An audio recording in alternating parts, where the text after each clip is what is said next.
Sir உங்களுக்கு அந்த பொண்ணு எப்படி கிடைச்சா? நாங்கள் ஒரு கோயிலுக்கு சாமி கும்பிட போயிருந்தோம். அங்கே யாரும் இல்லாத அனாதை மாதிரி அன்னதானம் வாங்கி சாப்பிட்டுட்டு இருந்தா.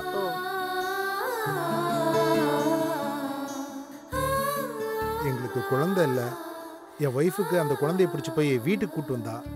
எங்கள் வீட்டுக்கு வரதுக்கும் அந்த பொண்ணு சம்மதிச்சா. ஆனால் தன்னை பற்றி எதுவுமே அவன் சொல்ல மாட்டேங்கிறா. நாளைக்கு எந்த பிரச்சனையும் வந்துடக்கூடாதுன்னு தான் உங்கள் இல்லத்தில் ஒப்படைச்சலான்னு முடிவு பண்ணோம். நீங்களா யாரும் தெரியாத ஒரு பொண்ணை வச்சுக்கிறது சட்டப்படி தப்பு. நீங்க இங்க கொண்டு வந்து ஒப்படைச்ச வரைக்கும் நல்லது. ஏன்னா நாளைக்கு அந்த பொண்ணோட அப்பா அம்மா தேடி வந்தா பிரச்சனை உங்களுக்கு தான். உங்க மேல குழந்தைய கடத்தி வச்சிருக்காங்கன்னு வழக்கு கூட போட முடியும். மேடம், இப்ப நாங்க உங்ககிட்ட தெரியப்படுத்திட்டோம். அவ அப்பா அம்மா தேடி வர வரைக்கும் நாங்க அவளை வீட்டுல வச்சு பத்திரமா பாத்துக்கிறோம். அதுக்கு நீங்க அனுமதி தர முடியுமா ப்ளீஸ்? உங்க 2 பேருக்கும் குழந்தை இல்லைன்னு நீங்களா எடுத்து வளர்க்கறது தப்பு. கொஞ்ச நாளைக்கு அந்த பொண்ணு இங்கேயே இருக்கட்டும். அப்பா அம்மா தேடி வந்தா ஒப்படைச்சிடுறோம். அப்படி ஒருவேளை யாரும் வரலன்னா சட்டப்படி காப்பகம் மூலமா கையெழுத்து போட்டு நாங்க உங்களுக்கு வளர்க்கறதுக்கு அனுமதி கொடுக்கறோம். அது வரைக்கும் அந்த பொண்ணு இங்கதான் இருக்கணும். அந்த பொண்ணுக்கு இங்க இருக்கிறதுல கொஞ்சம் கூட விருப்பமே இல்ல. இவர் பிரச்சனை வரும்னு கட்டாயப்படுத்தினதுனாலதான் நான் அவளை இங்க கூட்டிட்டே வந்தேன். அந்த பொண்ணுக்கு விருப்பம் இருக்கோ இல்லையோ அவ இங்கதான் இருந்தாகணும். ரோட்ல கடந்த ஒரு பொருளை எடுத்தா அது உங்களுக்கு உடமை ஆயிடாது. அது யார்கிட்ட சேரணுமோ அதுக்குண்டான முயற்சி எடுத்து பார்த்துட்டு அதுக்கப்புறம் தான் ஒரு முடிவுக்கு வரணும். அது மட்டும் இல்லாம அந்த பொண்ணு உங்ககிட்டே இருந்து பழகிட்டா நாளைக்கு அந்த பொண்ணுக்கும் பிரச்சனை.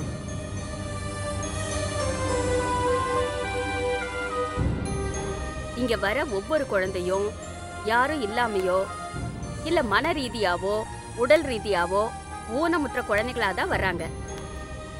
இங்க வரணும்னு யாருக்கும் ஆசை இல்ல. சூழ்நிலை சந்தர்ப்பம் அவங்கள இங்க கொண்டு வந்து விட்டுடுது. வர்றப்ப அழுதுகிட்டு தான் வருவாங்க.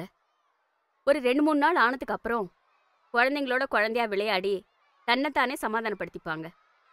நீங்க அதை பத்தி கவலைப்பட தேவையில்லை. உங்களுக்கு அப்படி ஒரு குழந்தை வளர்க்கணும்னு ஆசை இருந்துச்சுன்னா நாங்க இங்கேயே ரொம்ப நாளா வளர்ற குழந்தைங்கள உங்களுக்கு காமிக்கிறேன். பிடிச்சிருந்தா எடுத்து வளர்த்துக்குங்க. இல்ல மேடம், எங்களுக்கு குழந்தை எடுத்து வளர்க்கணும்னு ஆசை இருக்கு. ஆனா சில குழந்தைங்களை பார்க்கும்போதுதான் இது நம்ம குழந்தையா இருக்கணும்னு யோசிக்க தோணும். அந்த மாதிரிதான் மேடம் எனக்கு அம்மு. அவளை பார்த்தப்பவே இவ என் வயித்துல பிறந்திருக்க கூடாதான்னு யோசிச்சேன். ஆனா அதுக்கு நான் கொடுத்து வைக்கல.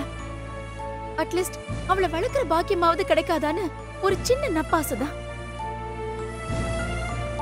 நான் வெயிட் பண்றேன் மேடம். சாமி கிட்ட வேண்டிக்கிறேன் அந்த பொண்ணை தேடி வந்து யாராவது கூட்டிட்டு போயிடணும்னு. ஆனா அதே மாதிரி அவளை தேடி யாரும் வரக்கூடாதுன்னு வேண்டிக்கிறேன். இதுல எனக்கு நல்லது நடக்கும்னு நம்புறேன். எதுவுமே நம்ம கையில இல்லம்மா. நமக்கு மேல ஒரு சக்தி இருக்கு. ஒருவேளை அந்த சக்தி உனக்கு தான் அம்மான்னு முடிவு பண்ணிருந்தா அதை யாராலையும் மாத்த முடியாது.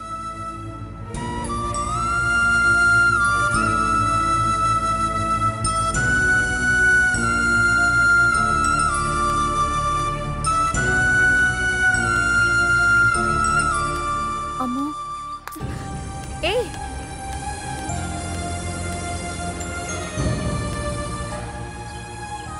Sorry madam. ஒரு பொண்ணா அவள் அம்மா ஆக முடியலன்னு அவளுக்குள்ள ரொம்ப வருத்தம். அதை நான் மதிக்கிறேன் மேடம். அவளுக்கு எப்படியாவது நல்லது நடக்கும்னு நான் வேண்டிக்கிறேன். ஆனால் அதுக்காக யார் வீட்லேயோ கஷ்டப்பட்டு பெற்று வளர்த்த பொண்ணை அபகரிக்கிற மனநிலை எனக்கு இன்னும் வரல. அதனால தான் ஆப்பத்திலேயே விட்டலான்னு முடிவு பண்ணியாச்சு. உங்க முடிவு ரொம்ப பெரிய விஷயம். இந்த இடத்துல யாரா இருந்தாலும் அம்முவை தான் கூடவே வச்சுக்கணும்னு தான் ஆசைப்படுவாங்க. ஆனா நீங்க அவ வாழ்க்கை நல்லா இருக்கணும்னு நினைச்சுங்க பாருங்க. அதுவே உங்களுக்கு எந்த குறையும் இல்லாம நல்லபடியா வாழ வைக்கும். தைரியமா இருங்க. அம்மா, நீங்க என்கிட்ட பேசாதீங்க. என்னதுக்கு இங்க கூட்டிட்டு வந்தீங்க? நான் உங்க மேல ரொம்ப கோவமா இருக்கேன். இல்லம்மா, நான் சொல்றத கொஞ்சம் கேளு. முடியாது. அன்னைக்கு மட்டும் என்ன எனக்கு யாருமே இல்லைன்னு கூப்பிட்டீங்க. அதுக்கு நான் கோவிலே இருந்திருப்பேன்ல. இங்க விடுறதுக்காக தான் என்ன கூட்டிட்டு வந்தீங்களா? இத பார், நான் ரொம்ப மன வருத்தத்துல இருக்கேன். நீயும் பேசி என்ன காயப்படுத்தாத ப்ளீஸ். உன்னை நான் வளர்க்க முடியாதா? அதுக்கு சட்டத்துல இடம் இல்லையா? சில ஃபார்மாலிட்டிஸ் எல்லாம் இருக்கு, அதெல்லாம் பண்ணணும்னு என்னென்னமோ சொல்லிக்கிட்டு இருக்காங்க. நான் எங்க இருக்கணும்னு நான் தான் முடிவு பண்ணணும். எனக்கு சட்டத்தை பத்திலாம் எதுவுமே தெரியாது. அம்மோ, என்னால இங்க நடக்கிறத ஏத்துக்க முடியல. ஆனா நான் எதுக்கு இங்க உன்னை கூட்டிட்டு வந்து ஒப்படைச்சேன்னா, மறுபடியும் உன்னை கண்டிப்பா கூட்டிட்டு போயிடுவேங்கிற நம்பிக்கையில தான். அதுக்கு அவங்க எல்லாம் ஒத்துக்கிட்டாங்க. இங்க பார், நீ ஒண்ணு நிரந்தரமா இங்கே இருக்க போறதில்ல. நான் உன்னை கண்டிப்பா என் கூடவே வச்சுப்பேன். நீ என்ன நம்புறதா இருந்தா உள்ள போ.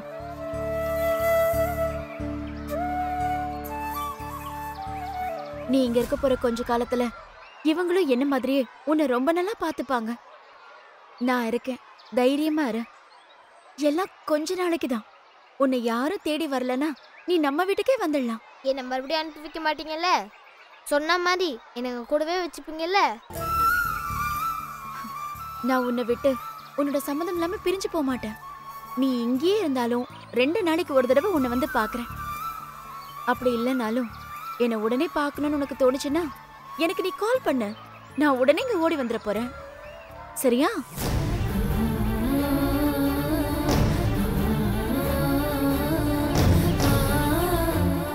பிடிக்கலையா?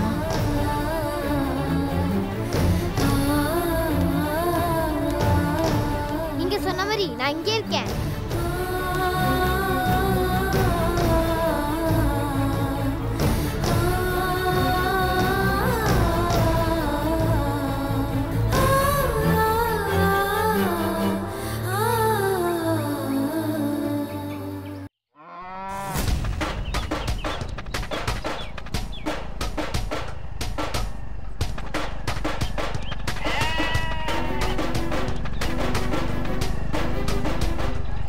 டேய் ஜவாடா, வணக்கம் சார்.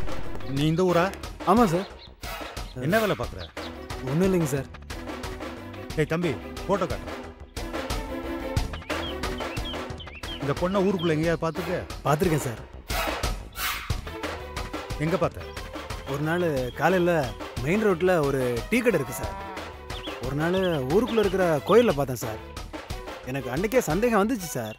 என்னடா வெள்ளையா ஒரு பொண்ணு நம்ம கிராமத்துக்கு சம்பந்தமே இல்லாமல் வந்திருக்காளேன்னு பார்த்தா நான் சந்தேகப்பட்டது சரியா போச்சு சார். சந்தேகப்பட்டா போலீஸ்லாம் தெரியப்படுத்த மாட்டீங்களா?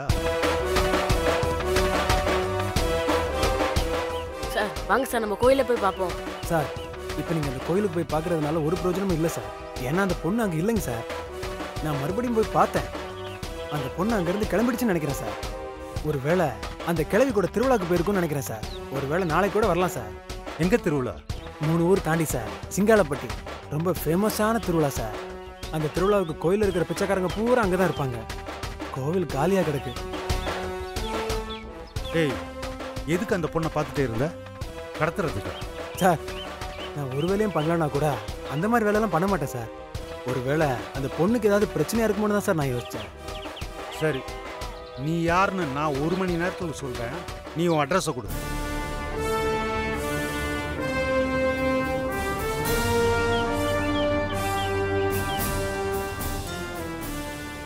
ஹலோ சார், நான் ரத்னகுமார் பேசுகிறேன். நம்பர் 18 வீரமாரியம்மன் கோயில் தெருவில் இருக்கிற ஒருத்தனோட டீட்டெயில் கொஞ்சம் வேணும் சார். உடனே சொல்லுங்கள் சார். போடா. சரிங்க சார். டேய் உட்கார்றா. எங்க சார்? சென்னைக்கு தான்டா. எப்படி சார் வர முடியும்? அவ இங்கே தான் இருந்திருக்கா. இங்கே தான் சாப்பிட்ருக்கான்னு தெரிஞ்சதுக்கு அப்புறமும் எப்படி சார் போக முடியும்? டேய், இப்போ நமக்கு குழு கிடச்சிருக்கு. லோக்கல் போலீஸ் ஸ்டேஷனையும் இன்ஃபார்ம் பண்ணிட்டேன். அங்கேருந்து இன்ஸ்பெக்டரும் பேசிட்டாரு. அவங்க நாளைக்கு வந்து எல்லாரையும் விசாரிச்சு பொண்ணு எங்கே இருக்குன்னு கண்டுபிடிச்சிருவாங்க. இப்போ நம்ம கோயிலுக்கு போய் பார்க்குறது வேஸ்ட்ரா. சார், இந்த ஊருக்குள்ள வரப்ப அவ இங்க இருந்திருப்பாளான்னு தெரியாது. இப்ப தெரிஞ்சிருச்சு. இதுக்கு மேலேயும் எல்லாரும் கண்டுபிடிப்பாங்கன்னு என்னால வர முடியாது சார். நான் கோயிலுக்கு போறேன். அங்கேயே இருந்து எல்லாரும் வந்ததுக்கு அப்புறம் தேடி பார்த்துட்டு விசாரிச்சு அவளை கண்டுபிடிச்சிட்டு தான் வருவேன். டேய், இப்போ நீ என் கூட வந்திருக்கிற. இது உங்கள் வீட்டுக்கும் தெரியும். உன்னை தனியாக விட்டுட்டு போய் உனக்கு ஏதாவது ஒன்று ஆச்சுன்னா எனக்கும் பிரச்சனை. வா போலாம். சார் இப்போ நீங்கள் என்னை கொண்டு போய் வீட்டில் விட்டாலும் அடுத்த பஸ்ஸை பிடிச்சி இங்கே தான் வருவேன். அதுக்கு என்னை இப்படியே விட்டுருங்க. என்னால் உங்களுக்கு எந்த பிரச்சனையும் வராது. நான் எங்கள் வீட்டில் பேசிக்கிறேன். ஏன்டா இப்படி நடந்துக்கிற? அந்த பொண்ணு காணோன்னு ரொம்ப தவிச்சு போய் உட்காந்துருக்கேன்னு தான் உன்னை கூட்டிகிட்டு வந்தேன். ஆனால் இப்படி நடந்துக்கிறியடா. சார் ப்ளீஸ் என்னை தப்பாக எடுத்துக்காதீங்க. எனக்கு சிவானி தான் ரொம்ப முக்கியம். என் தங்கச்சி இல்லாமல் அங்கே தவிக்கிறத விட அவள் இருந்த இந்த இடத்துலயே நான் தேடிட்டு இருக்கேன். Please sir. சரி, நீ ஒரு முடிவுக்கு வந்துட்ட. உன் பிடிவாதம் என்னன்னு எனக்கு நல்லாவே தெரியும். இனிமேலும் உன்னை வற்புறுத்த விரும்பல. பார்த்து பத்திரமா இருந்துக்கணும். இப்போ நான் லோக்கல் ஸ்டேஷன் தான் போகிறேன். உனக்கு என்ன உதவி வேணாலும் அங்கே போய் கேட்டுக்கோ.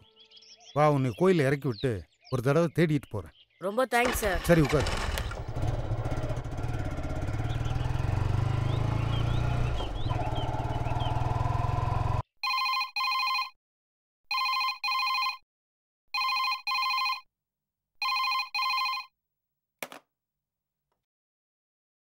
ஹலோ. ஹலோ, பாலா வீடா? ஆமாங்க. நீங்க யாரு? நான் ஏட்டு பேசுகிறேம்மா. சார், பாலா நல்லா இருக்கானா? எந்த பிரச்சனையும் இல்லைல்ல? பக்கத்துல இருக்கானா? ஹலோ. லைனில் தாம்மா இருக்கேன். அவன்கிட்ட கொடுங்க சார். பக்கத்தில் இல்லைம்மா, நான் சென்னைக்கு வந்துட்டேன். அவன் அந்த ஊரில் தாம்மா இருக்கான்.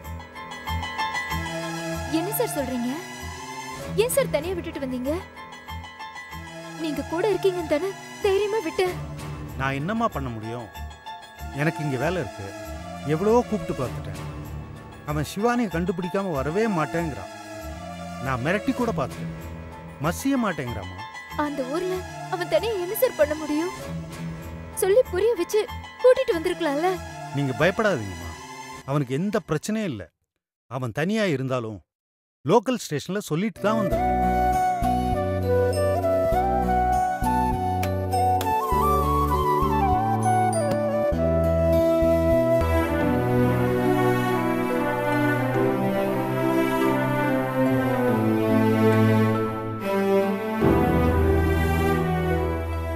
காமாட்சி,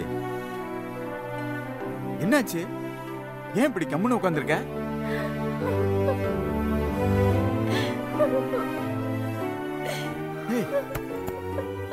என்னடியாச்சு? ஏட்டு ஃபோன் பண்ணாருங்க. பாலா எப்ப இருக்கான்? அவனுக்கு என்னாச்சான்? பொண்ணு இல்லைங்க, அவன் நல்லபடியா தான் இருக்கான். ஆனா ஏட்டு சென்னைக்கு கிளம்பி வந்துட்டாரா? பாலா அங்கே இருக்கானா? கூப்பிட்டதுக்கு சிவானி இல்லாம வரமாட்டேன்னு சொல்லிட்டானா?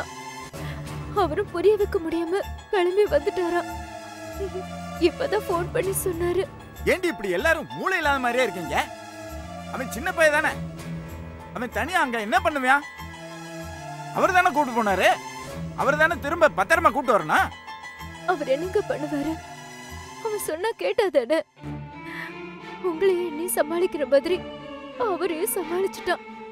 ஆனாலும் அவங்க பாதுகாப்பா பிரச்சனை இல்லாம இருக்கிறதுக்கு எல்லா வழி பண்ணி வச்சுட்டு தான் வந்திருக்காராம்.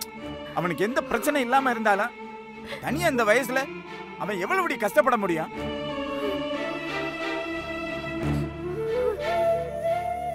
தனியா ராத்திரியில நம்மளை கட்டி பிடிக்காம தனியா இன்னைக்கு தூங்கிருக்கான். அவன் எப்படி தனியா இருப்பான்? அவனுக்கு என்ன வேணும்னு அவனுக்கே தெரியாதே. நாம தாண்டி பார்த்து பார்த்து செய்வான். யாருமே இல்லாம அவன் நல்லா இருப்பான்னு நாம எப்படி நம்புறது?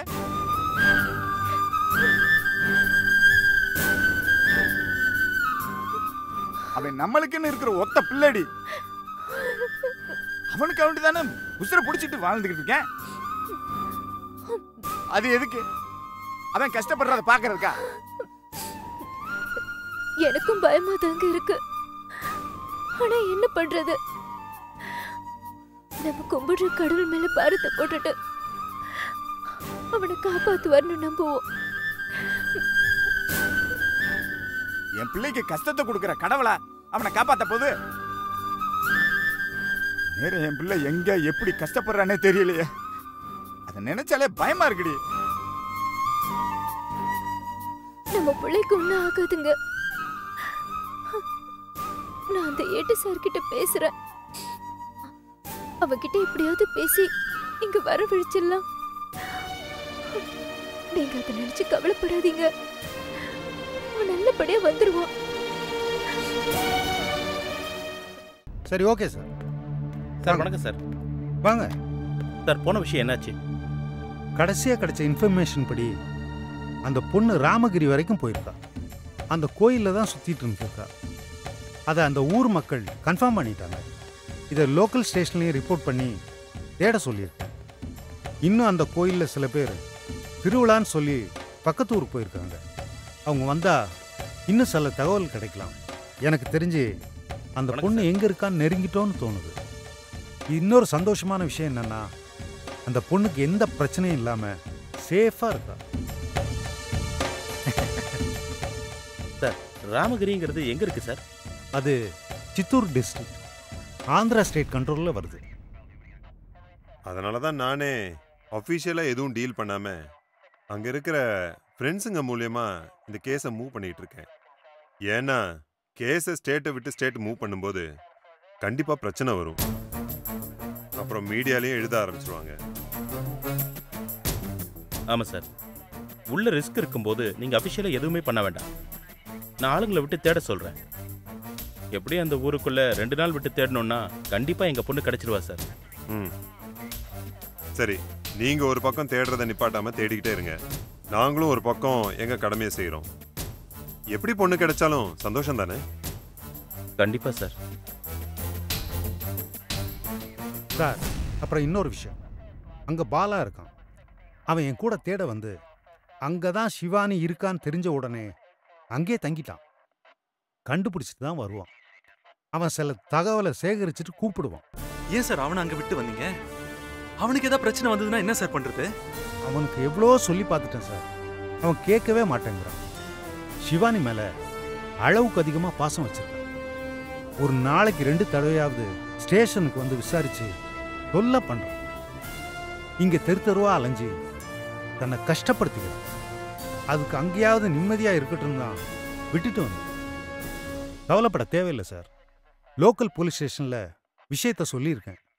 அவனுக்கு எந்த பிரச்சனை வந்தாலும் உடனே ஆக்ஷன் எடுப்பாங்க.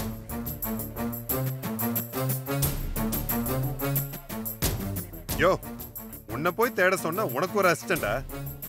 கொஞ்சமாச்சும் போலீஸ் மாதிரி பேசியா? சென்டிமெண்ட் டாக்டர் மாதிரி பேசிக்கிட்டு இருக்க.